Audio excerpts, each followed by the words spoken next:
Welcome back to my channel my simple blog. এখন বাজছে সকাল 8টা।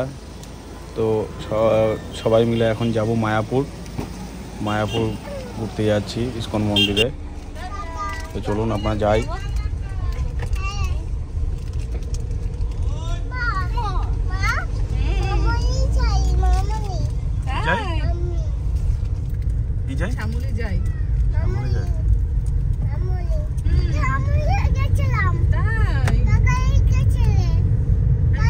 ঘুরতে যাওয়ার কথা শুনলে তোমার তো কথার ফুলঝুরি বেরোয়। নাকি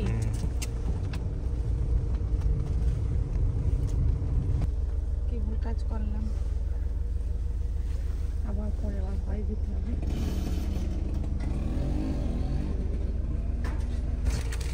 রসুলপুর রেল গেট পুরো একদম জাম। পার করে মেমারি হয়ে সাতগাছিয়া ধরবো, সাতগাছিয়া রাস্তাটা।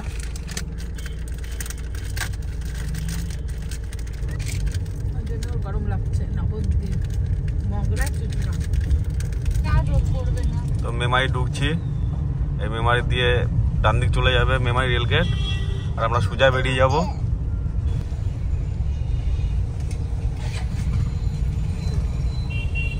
সোজা চলে যাব বাঁদিকে সাতগাছিয়া।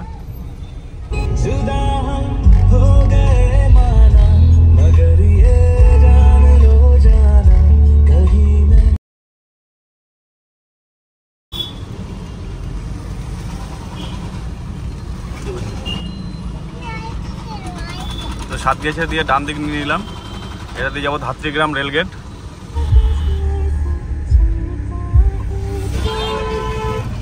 তো সোজা চলে যাচ্ছে কালনা, আমরা বাঁ দিক নিয়ে নেবো এখান থেকে।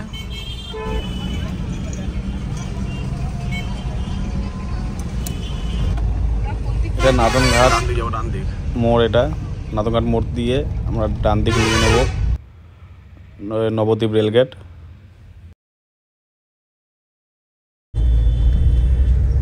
এটা নবদ্বীপ ব্রিজ।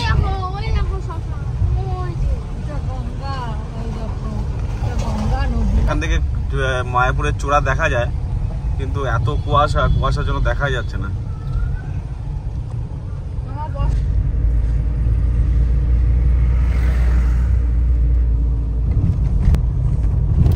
সামনে গিয়ে আমরা NH-12 ধরবো।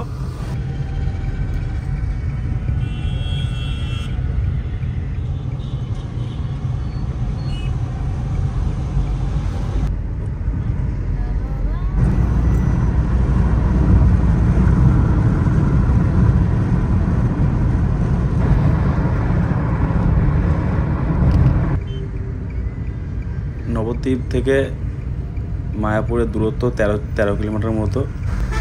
NH-12 কিছুটা এসেই বাঁদিকে রাস্তা নিয়ে নিলাম, এটা দিয়ে মায়াপুর যাওয়া যাবে।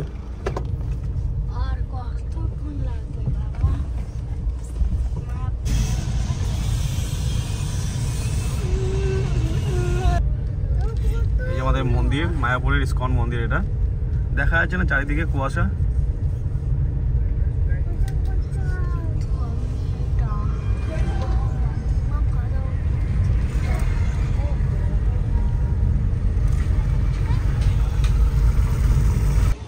মায়াপুরের ভিতরে ঢুকে পার্কিংয়ে গাড়ি রেখে এবার যাচ্ছি একটু মন্দিরের দিকে, একটু দর্শন করতে সবাই মিলে।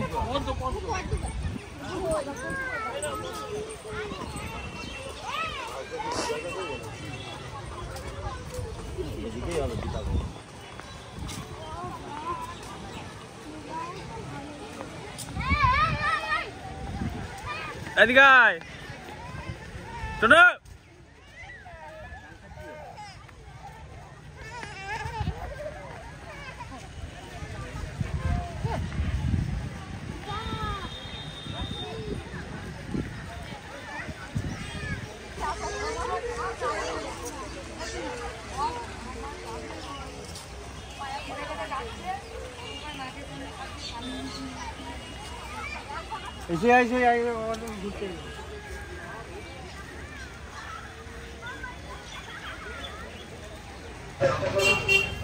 মন্দিরের পাশে এক জায়গায় ফ্রিতে প্রসাদ দিচ্ছিল,